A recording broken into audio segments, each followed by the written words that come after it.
Hola, ¿qué tal, mortales? Espero que estupendamente. Hoy nos vamos a la Alta Austria de 1750 con la siguiente trama. Agnes Caterina Sicking contrae matrimonio con un perfecto desconocido y su vida no será como esperaba. Esto es El Baño del Diablo, yo sigo siendo Ubik y estáis en Miramiedos, así que sed todas y todos bienvenidos porque empezamos.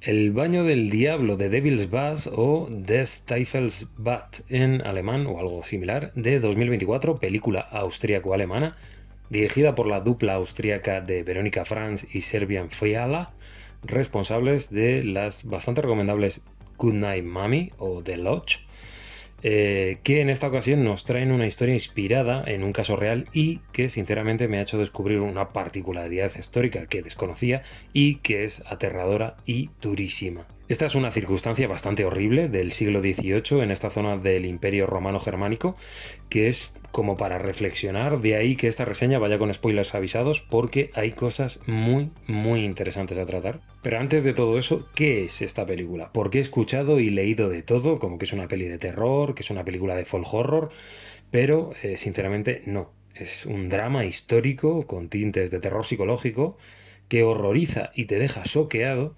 Sí, pero no es una película de terror al uso ni de lejos. Olvidaos de sustos, de eventos paranormales. Aquí no hay brujas, aquí no hay cultos paganos, no hay intervención demoníaca, no hay nada sobrenatural o fantástico. Todo lo que hay es un retrato de una época en esta zona geográfica desde la perspectiva de una pobre mujer y resulta completamente devastadora. Principalmente porque la actriz Anja Plasch, que está en su primer papel, increíble, que además es cantante y la responsable de la banda sonora de la peli, se echa la película a la espalda, excepto por los 5 primeros minutos de película, está en todos los planos de la película haciendo un trabajo increíble, pero andaré más en esto en la zona con spoilers. Ahora quiero destacar esos 5 primeros minutos escasos que he comentado del arranque de esta película, que te dejan en un estado de shock absoluto, helándote la sangre y presentándote la razón misma de la película sin que te des cuenta, que es lo suficientemente bestia como para no perderte nada de este testimonio de 2 horas, donde caeremos con la protagonista en una alienación total de su nueva vida como una mujer casada. Que, bueno, evidentemente no es lo que esperaba, ya que es ignorada por su marido, desautorizada y cuestionada por su suegra y apartada de su familia, y por lo tanto solo encontrará refugio en una férrea fe católica que no dará los resultados que ella espera. Y es que este baño del diablo no es lo que esperáis y estoy segurísimo que a muchos seguramente se les haga incluso hasta insoportable. Porque, repito, no es un terror al uso, nada que ver. Si solo disfrutáis del terror festivalero tipo evasivo, evitadla. Os vais a dar de bruces con un relato de cine reposado, de ritmo lento y exigente en sus 2 horas de metraje, que harán que más de uno se baje antes incluso de llegar a su desenlace. Pero estoy seguro de que compensará a todos aquellos que se atrevan a entrar en su historia hasta el final, no solo por su desenlace, que es bestial, sino por el viaje en sí mismo, y es que hablamos de un tema bastante delicado como es la depresión, en este caso además una depresión de una mujer en un pueblo de montaña aislado y de pocos recursos en una Austria de 1750, todo ello sostenido por la enorme interpretación de Anja Plasch, haciendo de esta joven Agnes, que sin duda os va a dejar huella, con esa idea de querer desaparecer del mundo. En una película evidentemente complicada que no solo tiene esta increíble interpretación, ya que también cuenta con una magnífica puesta en escena y una dirección en su mayoría estática, a modo de testigo sin enjuiciamiento, casi documentalista diría, donde la dupla de directores sacan el máximo provecho de la foto del también austríaco Martin Heslakt, creo que se pronuncia así, haciendo que estos entornos espectacularmente fotografiados con esa luz natural en 35 milímetros sean un personaje más de la película, uno silencioso y frío que al igual que los espectadores contempla esta durísima vida que padece nuestra protagonista, donde las labores propias del día a día de los habitantes de esta aldea se suceden con un halo de misticismo, se podría decir casi supersticioso, y esto no solo es por la imagen, también tiene que ver con la composición de su banda sonora, que como os dije corre a cargo de la propia Anja Plasch, y que os puede recordar a trabajos del artista sueco Per Bostrom, que realiza música bajo muchos nombres, y que genera una serie de ambientes lúgubres, incluso telúricos, como en su álbum titulado Trostolet, y que si no conocéis, bueno, nunca está de más recomendar música de ambiente distinta, que, como os digo, en esta película tiene un papel importante en esa generación de atmósfera, dando esa sensación de que algo no anda bien, como si el propio paso del tiempo fuese veneno para Agnes, un tiempo que de aquellas se medían oraciones y más concretamente en Padre Nuestros, que cuanto menos, bueno, resulta bastante curioso, la verdad. Y es que ya os digo que la película está planteada para irnos metiendo cada vez más, según avanza la trama, en la mente depresiva y desesperada de Agnes al no encontrar una salida a su problema. Pero como no quiero hacer spoilers aún, os comento a qué se parece y tras mi nota amplío toda esta complejidad de la película. A ver, aquí os puedo recordar, evidentemente por ejecución, por estética y su historia familiar cerrada, La bruja de Robert Eggers, de 2015, es una referencia muy clara, pero olvidaos de todo lo sobrenatural. Esto es 1750, La bruja juraría que se ambientaba en 1630, creo recordar, en Nueva Inglaterra, y en esta Austria ya habían pasado años desde la persecución eclesiástica y luego por esos juicios civiles, muchos años antes. Así que aquí, repito, no hay brujas ni nada parecido. Pero sí que comparte con la película de Eggers ese bestial arranque, con una escena brutal, y este cierre está sin duda a la altura. De hecho, para mí ha causado mayor impacto este baño del diablo que La bruja de Robert Eggers, y eso ya es decir bastante. Y por el lado argumental de una mujer en un entorno machista y rural que es apartada de su propia sociedad, me viene a la cabeza la que para mí fue la segunda mejor peli de 2023, y me estoy refiriendo a la película polaca de Peasants, Los campesinos. Aquí en España se estrenó bajo el nombre de En nombre de la tierra, sin ningún tipo de sentido, la verdad, y que para mí es una obra maestra, no solo como película de animación en rotoscopia, esta técnica de pintar, en este caso en óleo, sobre acciones grabadas, sino como película en general. Y diréis, bueno, ¿y entonces qué te quedó por encima el año pasado? Si tanto te gustó esta de Peasants, bueno, pues evidentemente fue Dream Escenario de Christopher Borgli y Nicolas Cage, pero esto sería ya tema para otro vídeo. ¿Qué le hago? Soy muy raro. Pero volviendo a la polaca de Peasants, que se basa en la novela homónima, en estos campesinos, y que es una absoluta locura, lástima que por aquel entonces no tuviera canal, dejaba esa sensación de agradecimiento tras verla, de no haber nacido en esa época. Y esto se da con este The Devil's Bath, o este baño del diablo, sin lugar a dudas. Que por momentos, al inicio de saber la historia de Agnes, dije, ah, mira, esto podría ser un yerma austriaco, pero ambientado en el siglo XVIII. No sé si os encanta el teatro tanto como a mí, pero evidentemente Lorca y el retrato de sus personajes femeninos, y en concreto su yerma, bueno, pues me rimaba bastante con esta historia.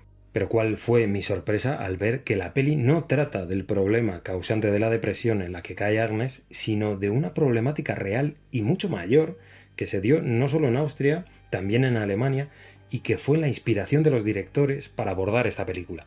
Esto hace que para mí la peli me recuerde sensaciones de horror de películas muy, muy devastadoras en su drama humano, y aunque por contexto nada tienen que ver con esta de Devil's Bath, la sensación que me dejó fue similar a lo que me provocó el año pasado, 2023, La zona de interés de Jonathan Glazer, o muchos años antes, la bielorrusa Ven y Mira de 1986.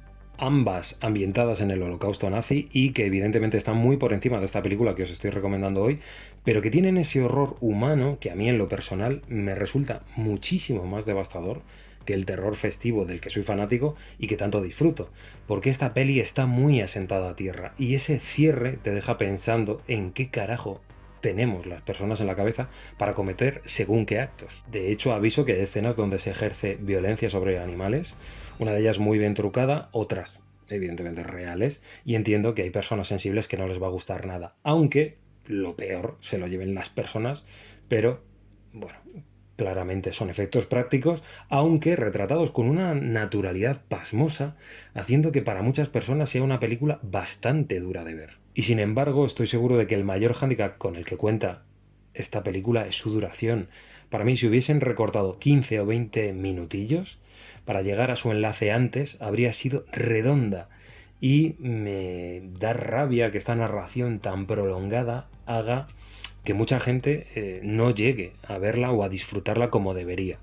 Por todo esto, mi nota es un 8,5 alto sobre 10, siendo una película durísima por el tema y sobre todo por la crudeza con la que lo expone en pantalla, con un arranque bestial y unos últimos 15 minutos que no se borran de la cabeza. La última escena es tan dantesca que entiendo por qué mucha gente la ha metido en el saco de peli de terror sin pertenecer realmente a este género, donde el miedo viene de lo natural que resulta todo. Y ahora sí, dicho esto, dando ya mi nota y más o menos unas ideas generales de lo que me ha parecido la película y sabiendo que no es para todo el mundo, os aviso que hablaré de ella con spoilers y de la historia real que he descubierto gracias a esta película, así que a partir de aquí, spoilers, spoilers, spoilers por todas partes. En serio, esa primera escena donde se ve a una mujer robando supuestamente a un niño y arrojándolo al vacío, es como, ¿pero qué carajo estoy viendo?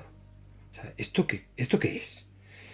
Ojo, y antes ese detalle de ella colocándole un rosario y tras lanzarlo, santiguándose. Y entonces aparece esa frase literal, sacada de los registros, que luego lo supe, históricos de aquella época, que dice, como mis problemas me dejaron cansada de esta vida, se me ocurrió cometer un asesinato. Frase que evidentemente no se entiende hasta que finaliza la película e indagas un poco más en la historia real.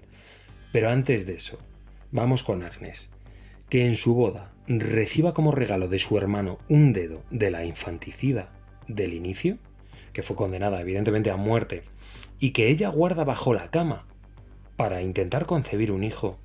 Y esto te deja como diciendo, ¿pero qué está pasando aquí? O sea, esta especie de culto a la muerte, ¿qué es? Claro, luego lo piensas y dices, ah, vale, espérate, si es que son católicos. Y entonces ves esa noche de bodas en la que este marido llamado Wolf, en lugar de mantener relaciones sexuales con Agnes, la aparta y se masturba en el culo de ella, y tú, horrorizado, piensas, ¿qué estás haciendo con tu vida, Agnes? O sea, sal de ahí, sal de ahí. ¿Qué es esto? ¿Qué es esto? Amiga, date cuenta. Y en lugar de pensar, claro, así es imposible concebir un hijo, si este Wolf ni siquiera la toca, pero ella se ve minada por su incapacidad de ser madre, todo esto sin mantener relaciones sexuales con su marido, y la consiguiente desacreditación de su suegra, que no se explica cómo esta muchacha no se queda embarazada. Y es como, ¿pero qué tenéis en la maldita cabeza? Y la respuesta es una fe desmedida que la aísla aún más de su entorno y que tras autolesionarse por esta incapacidad de ser madre, llega su intento de suicidio, pero sabiendo lo que le sucede a los que se quitan la vida, explicado de forma magistral en esta escena del ahorcado donde esta madre quiere enterrar a su hijo y le es arrebatado el cadáver para tirarlo en mitad de un yermo, hace que en lugar de continuar consumiendo veneno para ratas, que es lo que estaba haciendo Agnes, se decida a cometer un atroz asesinato a un crío en una escena horrible para así obtener su deseada muerte y poder confesarse antes, evitando de esta manera el temido infierno que promueve su iglesia. Llevándonos esto a esa escena de absolución donde la actriz se rompe con esa euforia casi histérica porque no morirá en pecado, que es increíble, increíble. Y que se redondea con ese momento de ejecución donde ella, aliviada por poder morir de una vez por todas, se pone a cantar ese Salve María al que se le une una niña de los testigos de toda la aldea que se ha reunido para ver la ejecución de una asesina confesa. Y ojo, quedando aún ese cierre tras la decapitación con la celebración donde se hace negocio de la sangre que fluye aún del cadáver y que es vendida para que la beban los paisanos en una euforia enfermiza. Otra vez aparece este culto y consumo de los muertos por parte de los vivos y ahí la propia dirección se vuelve dinámica para transmitir ese espíritu alegre, que es horroroso, ya que se celebra la ejecución de una infanticida justo antes de terminar con los datos reales, que es el tema sobre el que gira la película. Porque en esta época, si había un pecado capital al que se le temía por encima de otros, era el del suicidio, castigado en el fuego eterno del infierno. Y por esta razón se dio la siguiente paradoja. Para evitar este castigo era muchísimo mejor cometer un asesinato para conseguir la absolución del pecado tras confesarlo, dando así lugar al término suicidio por apoderamiento, al que más de 400 personas con intención de quitarse la vida recurrieron, en su mayoría mujeres, siendo sus víctimas niños. Y fue por dos razones claras. Uno, es muchísimo más sencillo quitarle la vida a un niño, bastante más que a un adulto. Y dos, y muchísimo más importante, los niños no han cometido pecado aún a ojos de su religión. Son almas puras según su creencia. De ahí esa escena en la que lleva a rezar al crío antes de asesinarlo. Ahí se justifica ese rosario que esta mujer al inicio le pone al bebé antes de arrojarlo, y por eso se santigua después de hacerlo. Por ello, Agnes asume en su confesión que el niño está en el cielo, que le ha librado del mal de este mundo, y así todos están contentos, lo cual es atroz. Pero efectivamente, una vez bautizados, eran libres de pecado. Era completamente real para ellos. De hecho, no en fechas, ya que Agnes Catherine Sickin degolló a un niño de 7 años en 1704 y Eva Litzfeldnerin arrojó a un río a un bebé robado en 1761, y estaría representada con la primera muerte que abre la peli. Pero como estos, hay más de 400 casos registrados en ese imperio romano germánico de esos siglos XVII y XVIII, dando lugar a estas consecuencias no deseadas, en este caso, para los niños, que evidentemente eran las víctimas de toda esta legislación, de gente con cuadros de depresión extrema que buscaban quitarse la vida sin acabar en el infierno. Y es, sinceramente, demencial. En serio que me pareció demencial y a la vez increíble esta circunstancia histórica que viene de una mala legislación, en este caso, bueno, derivada de las autoridades eclesiásticas que tras años con casos así quitaron la absolución del pecado por la confesión del asesinato y, oh sorpresa, acabaron por desaparecer los casos de infanticidio y se dejaron de matar críos. Pero ojo, eso sí, tras más de 400 casos. En fin, algo que a título personal desconocía por completo y que es brutalísimo y que sin esta película seguro que nunca hubiera sabido. Por esto mismo se entiende que la dupla de directores austriacos dedique la película no solo a los niños víctimas de los asesinatos, sino también a estas mujeres con cuadros de depresión psicótica que se vieron obligadas por miedo a cometer asesinatos horribles por su fe, lo cual es demencial. En fin, no me siento más, porque menuda chapa buena os he dado hoy.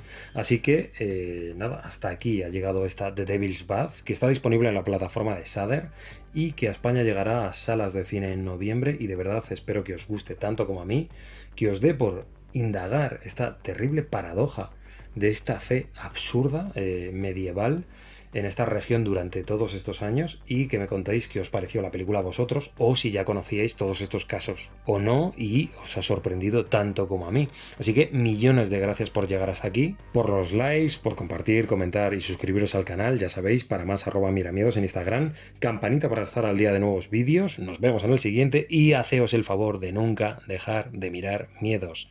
Chao.